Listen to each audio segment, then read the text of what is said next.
Welcome to the 10th episode of Let's Talk About, the LuxCMA podcast series where we can explore developments shaping capital markets and sustainable finance. I'm Vincenzo Bruno, Capital Markets and Sustainable Finance Director at PwC Luxembourg. Today, we focus on a topic that is gaining strong momentum across both policy and capital markets agendas: gender finance. Gender equality is widely recognized as a cornerstone of sustainable economic growth. Yet, despite tangible progress over the past decades, structural gaps remain, whether in access to finance, workforce participation, or representation in leadership. These are not only societal challenges, they are also economical inefficiencies that can limit innovation, productivity, and long-term resilience. This is where capital markets can play a meaningful role. Beyond public policy and corporate commitments, final instruments, particularly gender-focused bonds, offer a practical way to channel capital towards initiatives that promote women's economic empowerment and more inclusive growth. In Luxembourg, this agenda is increasingly visible at the intersection of market innovation, regulatory developments, and governance frameworks. Initiatives such as the LuxCMA Sustainable Finance Working Group, the Women in Finance Charter, and evolving EU regulatory requirements demonstrate how high-level commitments are starting to translate into concrete market practices. To explore this topic in depth, I'm delighted to be joined today by three experts who bring complementary perspectives from market infrastructure, legal advisory, and capital market practices. Chiara Caprioli, International Primary Markets Regional Head France, Southern Europe and MIA at the Luxembourg Stock Exchange. Carolina Spinda, Senior Professional Support Lawyer at Elvinger, and Prussen. And Dennis Avranitidis, Attorney at Law at AKD Luxembourg. Together, we will discuss how gender finance is evolving from a policy ambition into a credible and measurable capital market segment. Chiara, let me start with you. The Luxembourg Stock Exchange has been a pioneer in building infrastructure for well-informed capital allocation. How does that translate to gender bonds? Let me start with how we got into gender bonds in the first place. So back in 2022, the Luxembourg Stock Exchange signed a landmark cooperation agreement with UN Women. That was a turning point for us. It did formalize our commitment to advancing gender equality, not just internally through our CSR practices and policies, but most importantly through our role as a market infrastructure, which is actually where we believe that we can make a real difference. Because ultimately, capital markets are incredibly powerful in directly funding where it matters the most, and especially in channeling private capital into areas where it can complement public funding and drive real progress. Let's not forget, indeed, that investing in women is more than just values. It is actually about unlocking significant economic opportunities for all, with some sort of compounding mechanism. So what are gender bonds exactly? Broadly speaking, they come in two forms. First one, use of proceeds bonds. In this case, they typically act as a subset of social or sustainability bonds, but they come with a sharper focus, meaning the bond would invest in projects that advance gender equality and women's economic empowerment. Typically, that boils down to three main key investment areas. First one, financing women or women-led enterprises that face structural barriers to access credit. Secondly, supporting education, training and reskilling to boost women's participation in the workflows or even helping them to evolve in the corporate ladder. And last but not least, big third investment category is improving access to financial services. What really sets these bonds apart is their level of precision. It's not just about supporting women as a broad category, it's more about clearly defining who is being targeted. And that could mean low-income women, women in rural communities, women with disabilities, or women in any other underserved group. So it's all about the precision of the target population versus the reference group. Now, the second category is sustainability-linked bonds, where the focus is on gender performance target. This might include and increasingly include female representation on boards or boosting procurement from women-led businesses. The key point here is that targets must be measurable and meaningful. Across both types of bonds, credibility is indeed critical. Investors expect intention, a clear intention, a clear governance, transparent criteria, and a strong link between financing and measurable outcomes. Without that, there's a real risk of credibility dilution. Thanks, Chiara. Staying with you, you mentioned the importance of credibility and visibility in this space. You've implemented the Luxembourg Stock Exchange, a tagging system within LGX. How does that work in practice? That's a great question, because clarity is really important in this space. Not every bond that contributes to gender equality is a gender bond in the strict sense indeed. So we like to use a broader concept, which is the concept of gender-focused bonds. Since 2023, the Luxembourg Stock Exchange has been tagging all sustainable debt instruments on LGX that allocate all or even just part of their proceeds to gender equality or women empowerment as gender-focused bonds. The goal is simple: help investors with specific gender mandates identify opportunities that would otherwise fly under the radar. In reality, there's only a small share of these bonds that are fully dedicated to gender equality. That's because in most cases it can be challenging to build a large enough pipeline of purely gender-focused projects. But among the pure issuers in this very specialized area are very specialized institutions like Promo Hair and Symbiotics, or even banks in emerging markets where gender equality is strictly tied to economic development. And I'd like to mention NMB in Tanzania, for instance. Most bonds are, on the opposite, gender-focused bonds, meaning that they mix gender-specific use of proceeds or targets with other sustainability use of proceeds or targets. To ensure transparency and credibility, the Luxembourg Green Exchange teams need to assess that gender bonds are such both at pre-issuance and post-issuance level to ensure that the use of proceeds are truly allocated to women categories. So a use of proceeds bond can be tagged as gender-focused bond at pre-issuance level only if 100% of the project category are already defined to target SDG 5 from the beginning in the framework, or it will be tagged at post-issuance if a significant proportion of the use of proceeds have been verified to be effectively allocated to SDG 5. So we need here to have certainty that such allocations did take place as planned. And as I anticipated, the majority of instruments combine gender objective with other social or environmental goals. So it can be a bit complex. Let me try to break this down. Gender-focused bond on LGX can include social bonds, where gender is one objective among others or the sole objective. Second, sustainability bonds combining environmental and social goals. Third, sustainability-linked bonds with gender-related targets. And a third category is green bonds, where environmental projects would target women population. Although I have to say that this case is pretty rare as of today. When we look at the market, as of May 2026, there are 1,230 bonds issued worldwide from 139 issuers, out of which nearly 500 are displayed on the Luxembourg Green Exchange platform. I would also like to mention a couple of interesting trends. About 67% of gender-focused bond issuances are done by supranationals, especially the World Bank and the Asia Development Bank. Europe leads the market, which is not surprising because it's actually consistent with what is its overall dominance in the sustainable finance space, followed pretty closely by Asia. And perhaps the most strikingly, this market has grown more than 7 times since 2019. So what we're seeing is a steady acceleration, clear evidence that investors' interest in gender-focused finance is gaining real momentum. Thanks again, Chiara. One final point on this one.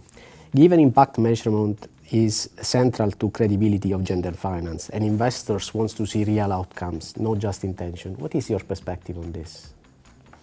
Yeah, I completely agree. This is absolutely critical. What we're seeing is a gradual convergence around a core set of commonly used indicators, but also some innovation and, of course, a few persistent challenges. Most gender bonds still rely on fairly straightforward and quantitative metrics, like, just to mention a few, the number or the proportion of women beneficiaries, jobs created for or retained for women, and the volume of financing that is extended to women-led businesses. We're also seeing more focus on leadership metrics like women's representation in management and on boards, and these are just very common examples.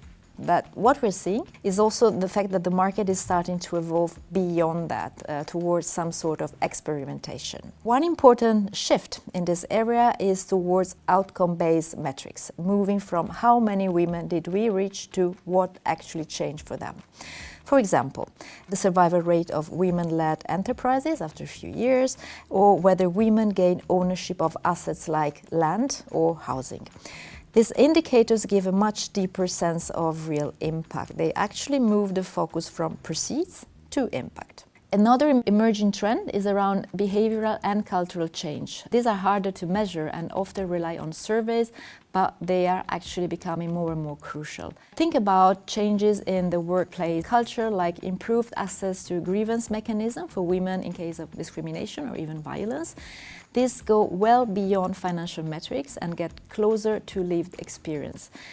It is somehow wishful thinking, but extremely encouraging to see that the level of ambitions and experimentation is growing. These challenges remain. Data quality and availability are still uneven, especially across regions, and comparability is a real issue because different issuers use different methodologies, making benchmarking difficult to investors. There's no such a thing as a gender taxonomy yet.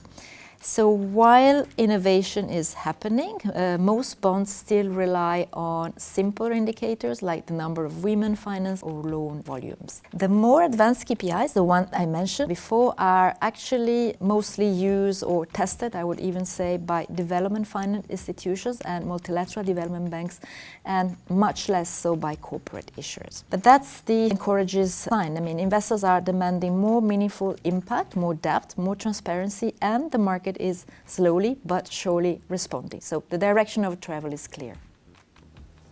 Thanks, Chiara. What we've heard so far is that this market is clearly maturing. Infrastructure is being put in place, transparency is improving through tools like LGX tagging, and importantly, there is a growing shift toward measurable and outcome-based impact. At the same time, definitions, data, and scale are still evolving. Dennis, let me bring you here. Gender bonds are gaining attention, but they are still a relatively small part of the sustainable finance market. What is holding back wider adoption, and what needs to happen next? Thanks, Vincenzo. Indeed, the opportunity is clear, but the market is still maturing. Many issuers and investors are familiar with green bonds or social bonds, but gender bonds still feel newer, less standardized, and sometimes harder to explain internally. There is also a perception of complexity. With a green bond, the use of proceeds may be linked to renewable energy, energy efficiency, or, for example, clean transport. With gender finance, issuers need to define credible, eligible projects. For example, financing women-led SMEs, improving access to financial services for women, or supporting companies with strong gender diversity practices. Well, that requires good data, clear criteria, and ongoing reporting. For some institutions, that raises concerns about scrutiny. If you issue a gender bond, investors will rightly ask, how do you define impact? How do you measure it? Is this aligned with your own internal diversity practices? Another challenge is scale. The issuance pipeline is still smaller than in other ESG segments, which means fewer benchmarks, fewer compatible transactions, and of course, less pricing visibility. These challenges should not discourage the market. They should help us focus on what is needed to make gender finance credible and scalable. That means clearer guidance, more consistent standards, and practical education for issuers, arrangers, and investors. It also means investors need to be clearer about what they prefer. if asset owners and fund managers openly say that they are interested in credible gender-focused bonds, and in the meantime explain what standards, reporting, and impact data they expect, issuers are more likely to bring those transactions to market. We are actually already seeing what good practice can look like. For example, a development bank or a commercial bank may issue a social bond with specific gender lens, where the proceeds are used to finance women entrepreneurs, women-led SMEs, or companies improving women's access to employment and essential services. So the next phase is really about moving from concept to confidence, and gender finance should not be treated as a separate niche within sustainable finance, as it can become a practical capital markets tool that supports wider policy objectives around inclusion, growth, resilience, and of course, competitiveness. Thanks, Dennis. We know Luxembourg has made visible commitments to gender balance, including through the Women in Finance Charter. Why does this matter to financial sector? And how does it connect to gender finance for you? Right, thanks Vincenzo. They're actually closely connected because credibility in gender finance starts at home. The Women in Finance Charter is important because it creates a practical framework for commitment, visibility, and accountability. It encourages organizations to look at gender balance not as a ticking box exercise, but as part of good governance and long-term competitiveness. In practical terms, the Women in Finance Charter helps push progress in three important areas. First, gender balance in leadership. It encourages institutions to look seriously at representation in decision-making roles such as boards, executive committees, investment teams, and of course senior management. Second, inclusive workplace cultures. As representation alone is not enough, organizations also need environments where talent can progress fairly, where career paths are transparent, and where policies around flexibility, promotion, and pay support equal opportunity. Third, transparency and accountability. The Charter helps create a discipline around setting objectives, tracking progress, and being prepared to explain what is working and where more effort is needed. The Women in Finance Charter also sends a useful signal. Institutions that want to finance gender equality externally should also be able to demonstrate progress internally, and investors are increasingly alert to that connection. If a bank, for example, exchange, asset manager, or even a law firm is active in gender finance, stakeholders will ask whether its leadership, policies, talent pipeline, and culture reflect the same ambition. That does not mean that every institution must be perfect before participating, of course, but it does mean transparency matters, and best practice is to set measurable objectives, track progress, publish meaningful data where possible, and connect DEI commitments to business strategy rather than treating them as standalone initiatives. A practical example would be a financial institution that signs a charter, strengthens internal gender representation targets, and then develops a gender-focused financing framework for clients. Industry bodies have also an important role to play because no single institution can build this market alone. When organizations such as LuxSE may support gender balance and inclusion, they help shift the conversation from individual commitments to collective market practice, bringing issuers, investors, service providers, and policymakers into closer alignment. So gender finance will really grow when credibility, data, and demand come together, and in my opinion, sustainable capital markets will be stronger when gender equality is in the end built into the way capital is raised, allocated, and measured. Thanks, Dennis. What emerges clearly is that scaling gender finance requires alignment between what institutions promote externally and what they demonstrate internally. And that's where regulation starts to play a more direct role. Carolina, let me now turn to you. Luxembourg passed a law on gender balance on boards. What are its main requirements and which companies are in scope? Indeed. In December 2025, Luxembourg enacted a law transposing the EU Gender Balance Directive, designed to enhance the representation of women in boardrooms. This law applies to Luxembourg companies listed on the EU-regulated markets, but it excludes certain smaller enterprises. According to the Luxembourg Ministry of Finance, in practice, around 30 companies in Luxembourg are in scope. The core objective is clear. By the 30th of June 2026, at least 33% of board positions shall be held by the underrepresented gender, most often women. This requirement covers both executive and non-executive directors, ensuring that women are present in all key decision-making roles.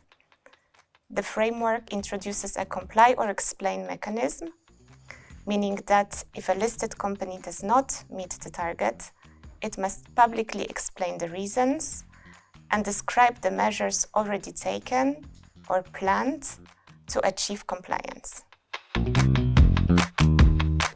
Thanks, Carolina. Following on from what you just said, how does the law affect the process of appointing board members?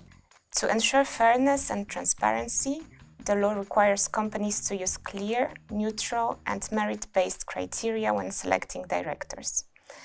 If two candidates are equally qualified, preference is given to the candidate from the underrepresented gender, unless other compelling reasons, such as broader diversity policies, take precedence. Companies must report annually to the regulator, the CSSF, and publish board composition details on their websites. The CSSF will also publish a list of companies that have achieved the target. Importantly, the mere fact that a company does not meet the gender balance target does not itself trigger penalties. However, the CSSF may impose sanctions for failures relating to the selection process, reporting, or publication requirements. The selection process must be transparent at every stage, from vacancy notices to shortlisting and final appointment. Shareholders and employees involved in director elections must be properly informed of the legal obligations and potential consequences of non-compliance. The CSSF has the authority to request information, issue warnings, and impose administrative fines ranging from 250 to 250,000 euros for breaches of selection process, reporting, or publication duties. Well noted, Carolina. To complement, do you have a view on what are the anticipated effects of the law on corporate governance and investment practices? This new legal framework marks a real step forward for Luxembourg corporate sector, aligning with evolving investor expectations and the principles of sustainable finance. By encouraging companies to integrate the gender diversity into their strategies, the law not only supports investment strategies focused on gender diversity, but also fosters positive changes in the market. The legislator's intention is to attract more female talent to companies, creating a ripple effect that encourages greater representation of women at all levels of management and across the workforce. This, in turn, may contribute to narrowing gender employment and pay gaps. Investors increasingly view gender-balanced boards as hallmark of robust governance, enhanced decision-making, reduced risk, and improved corporate reputation. They also benefit from greater transparency, as companies will need to report annually on board composition and gender representation. Ultimately, the Luxembourg's approach is expected to reinforce investor confidence and attract capital, particularly from investors seeking responsible and sustainable investment opportunities. In that sense, the law is not only about compliance, but also about positioning Luxembourg-listed companies to meet the expectations of global investor community focused on diversity and inclusion.